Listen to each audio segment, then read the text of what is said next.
All right, next is our 6.5 presentation of proclamation designating the month of April 2025 be recognized as California Friday Night Live Month. And Supervisor Sabatier will be reading this.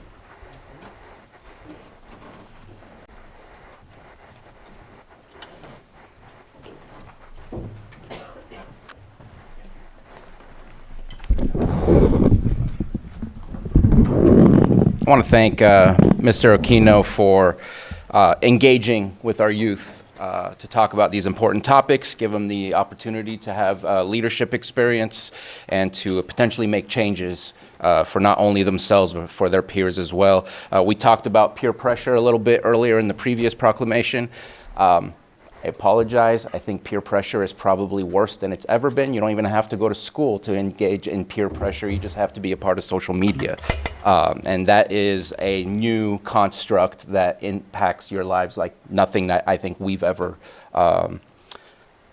endured during our youth, at least. But here, proclamation designating April 2025 as California Friday Night Live Month. Whereas, the Friday Night Live program was established in 1984 as the model program for the state of California in engaging young people as active leaders in their communities to reduce underage alcohol use and address other challenges faced by their peers by building partnerships for positive youth development. And whereas Friday Night Live ensures that youth partners from grade 4 through 12 benefit from their continued growth and enhancement of this youth-led, youth-driven program and the unique opportunities it provides. And whereas youth in Friday Night Live programs experience an environment that provides for physical and emotional safety, which allows them to express their authentic selves. And whereas youth participants learn about their communities through participatory action, research, and meaningful engagement with stakeholders, leading to positive connections and interactions that contribute to healthier environments. And whereas youth leaders in Friday Night Live programs have opportunities to participate in decision-making processes, express their opinions constructively, hear those of others, and take action on issues they are passionate about. And whereas participants build caring and meaningful relationships with their peers and adult allies that support a sense of belonging and connectedness to their school and broader community. And whereas youth partners experience opportunities to engage in relevant skill development activities that build resiliency, establish healthy attitudes and behaviors, and fosters academic success. And whereas Friday Night Live create environments that prioritize youth partners' physical and mental health and social emotional learning, contributing to a young person's overall well-being. And whereas during the month of April 2025, Friday Night Live youth leaders in 53 counties throughout the state of California will highlight their efforts to prevent underage drinking, gambling, and tobacco, cannabis, and other drug use by mobilizing their communities with a unified call to action. Now, therefore, be it resolved that the Lake County Board of Supervisors join with the Lake County Department of Behavioral Health Services to designate the month of April 2025 as California Friday Night Live Month and applauds Friday Night Live youth leaders and their adult allies who are committed to improving the quality of life for present and future generations, passed and adopted this 22nd day of April 2025 and signed by our board chair.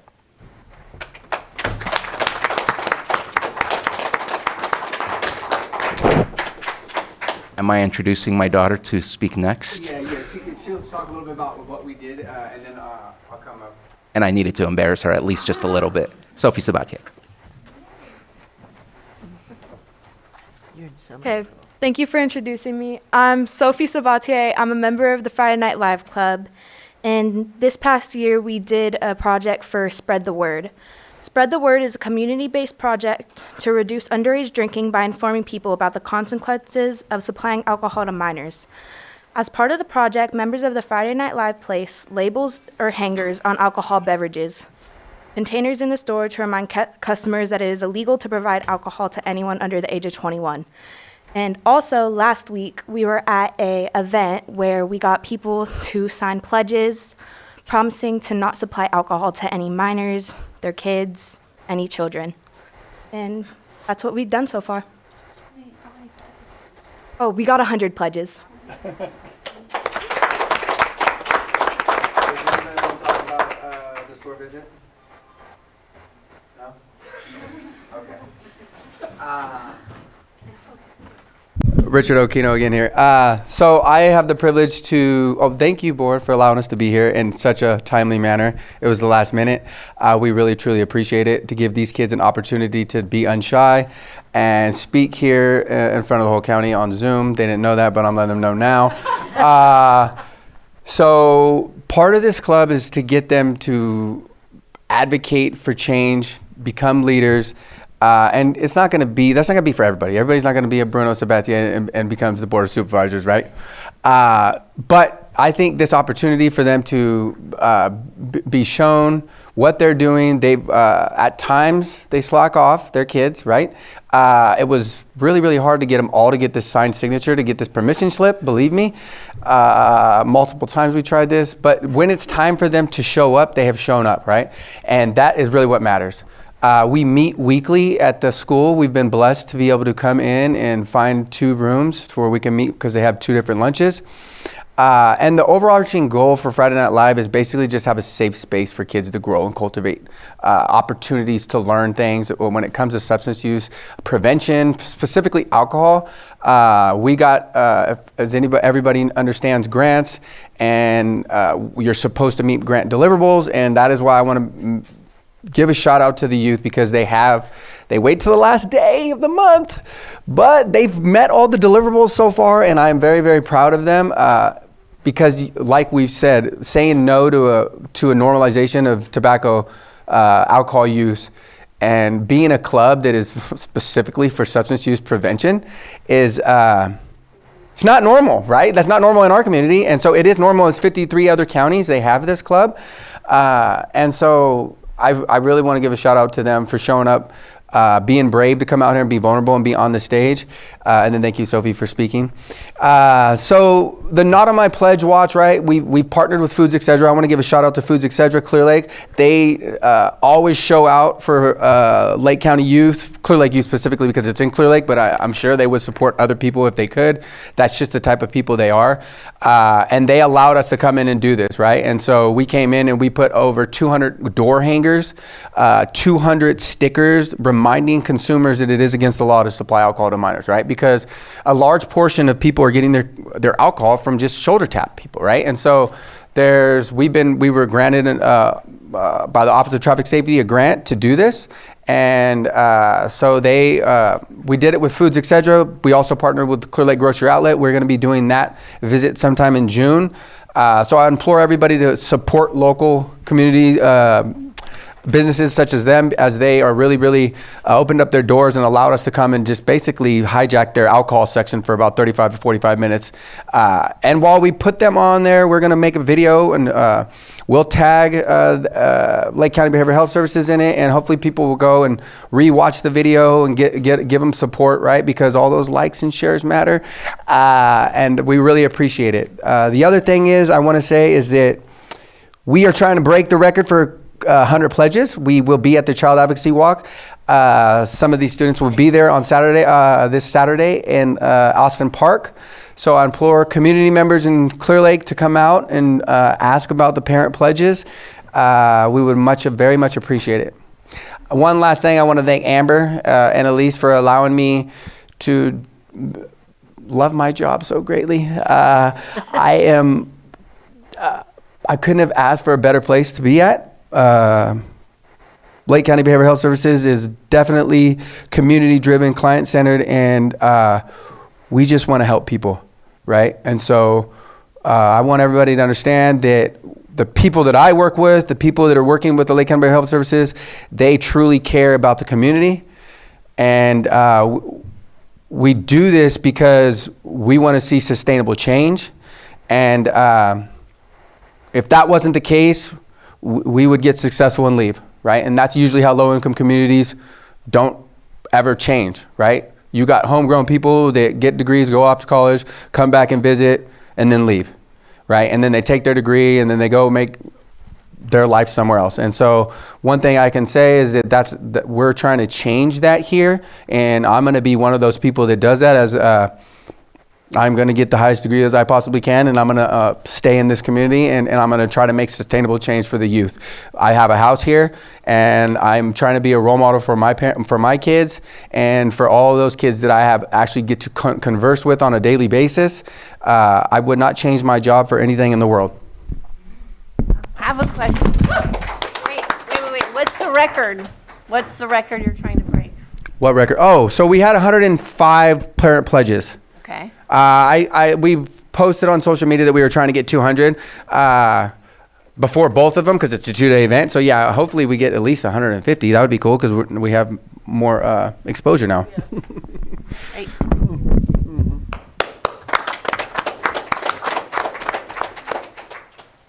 Is there anyone from the public that would like to speak? I'll bring it back to the board. Go ahead, Supervisor Tues.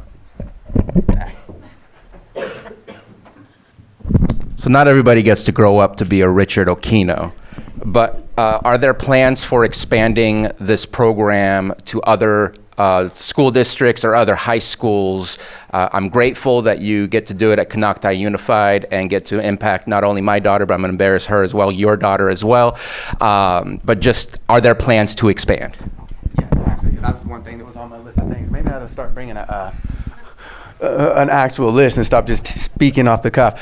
Yes. Lake County Office of Education has reached out to us, and we are in the process of building a partnership with Lake County Office of Education with the hopes of expanding to an elementary school and a middle school as well.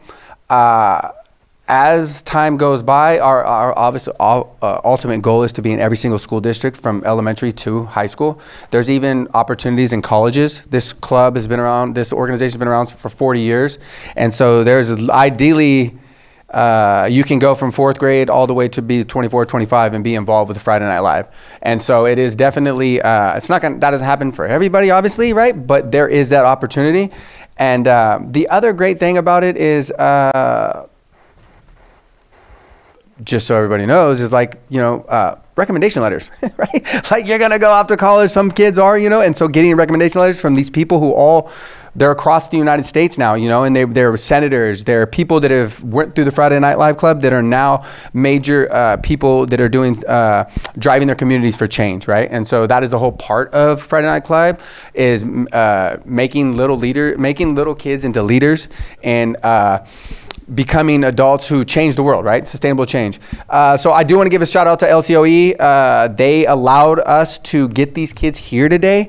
And again, Anna Santana and her team, we're conversing with them to hopefully expand this next school year, right? But and also another middle school. We're looking at maybe Kelseyville or Lakeport. We just don't really know yet, but for sure we're going to have another club advisor from our team that's going to do a middle school, and we are hoping to get one in elementary school and Obsidian Middle School. Obsidian Middle School and Lower Lake Elementary. Those are the schools we're targeting right now. So you can ideally go from elementary school in Canocti District all the way through the high school, right? And of course, our ultimate goal, in which we will, as we build the program and move forward and hopefully get more funding from the state, so we can expand to get more people. And once we realize, I'm going to go off on a tangent here, that prevention matters, right? And that once we actually stop spending money to treat and funnel some of that money into prevention, I think we would be a lot better off.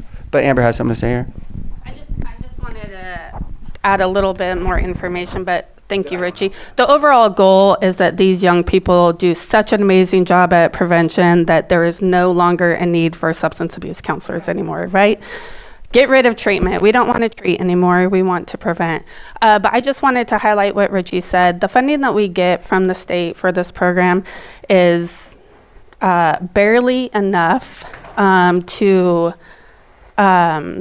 it's barely enough to support one school. So the goal is to be countywide, be in all the school districts and in every level of school, high school, middle school, and elementary school. But behavioral health can't do that alone. We really need to leverage our partners and individuals with other funding streams or opportunities or volunteer opportunities to help us do that. So I call on the community support to help us reach that goal.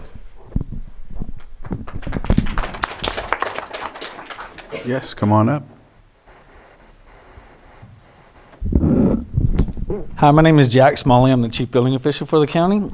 And as a parent who has raised two magnificent children in this county, how do I sign one of those things?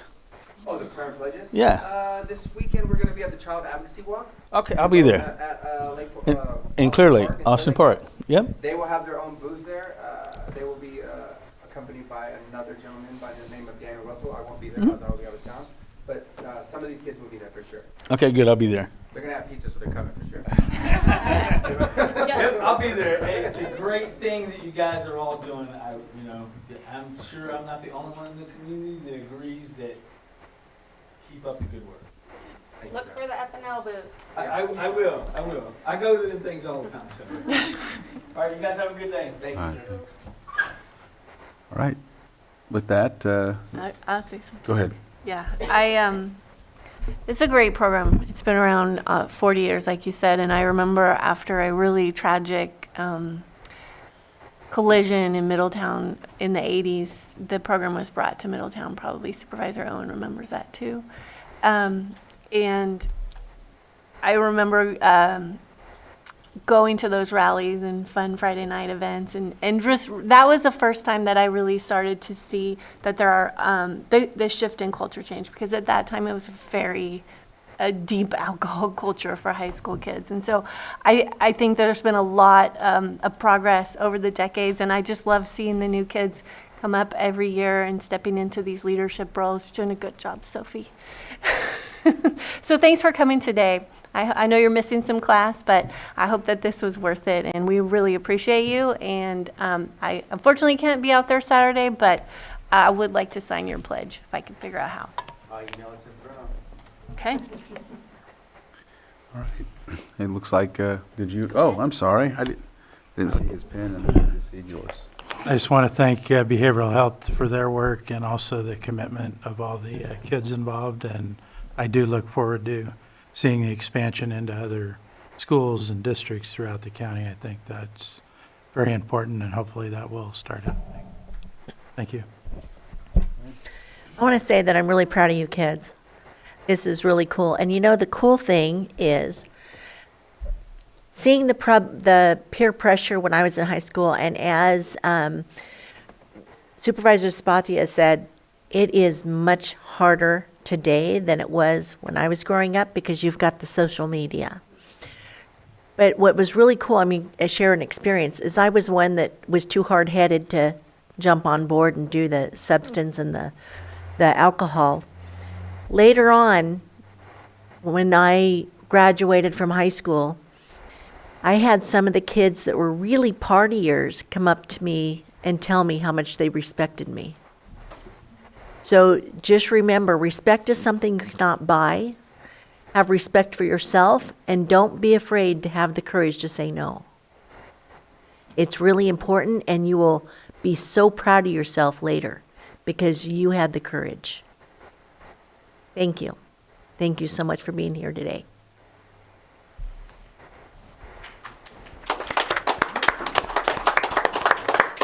Come on up. Sorry, Paul Verhey again. Just one more statistic I want to throw at you. Children who have their first drink before age 14, 47% lifetime prevalence of dependence to alcohol. After age 21 or 21 or after, 10%. Wow. Just wondering. That makes sense. Yep. And so I just want to applaud you all for making that stance to stay away and not drink. You know, it's I appreciate you saying that stance, because I've been in communities where, you know, kids at like 11 or 12 are getting intoxicated. And so, and it makes it harder for the rest of the kids at school, obviously, you know, so. And this is for all substance, right? Yeah. Yeah. Pretty much. We just took a grant for OTS with the Office of Truck Safety, so we're focused on underage drinking. But yeah, we're thinking about doing the cannabis one next. I was thinking we were thinking about doing the cannabis one. There's projects you can do. There's tobacco projects you can do. They have a tobacco project where you put one of these things inside of the bathroom, collect it after a week, and it'll tell you how much smoke has been, how many people have been vaping in that bathroom. Oh, I wow. don't know how many schools are gonna be open to allowing that, but they have wipes, like if you, hypothetically, someone got murdered in a classroom, there was looking for a certain type of vape, you can swab people's clothes and get the vape, because people don't understand that vapes. This is another thing. That vapes, some people smoke vapes in households, right? THC vapes, tobacco vapes, and it stays on contact surfaces for 3 to 4 hours. And so understanding that if you have a kid, even though they're not in the room, but they're in the next room, and they come in, and the first thing they do is pull themselves up on that table, and they put toys in their mouth. They've done studies for Stanford where they're actually tobacco, low levels of tobacco in kids that are under 4 or 5 because they smoke vapes or tobacco in the house, right? And so that's just another thing that most people don't understand or think about, or they don't care, I don't know. But I'm assuming they don't really know, right? And so that's one of my favorite things I get to share with the kids. It's called third-hand smoke, right? And so there's that. But they have that option for the San Diego State University where they become little scientists. They go and hide the stuff in the bathrooms, and then they collect it a week later, all like scientifically, send it back to San Diego State, and they print up a report, and then they can present it to the school board. That's another opportunity that they can project that they can do. And then, believe it or not, everybody, there's a large amount of students that gamble in schools. There's a gambling project, right? And we're not talking about like $1 or $2. I'm in the schools district again. I'm telling you right now. I'm not going to tell you which one, but I seen each student had $60 down on the ground, flipping quarters. I mean, the quarters on the wall, closest to the wall without hitting it. And there's not chump change money, right? And so, again, a big part of people's hustle there is selling chips and sodas, and they're turning around and using that money to gamble. Yeah, I would just like to see it all, if possible, hitting all the bases, Yeah, for sure. you know? Yeah, preventative measures. Yep. All right, Sam, you ready?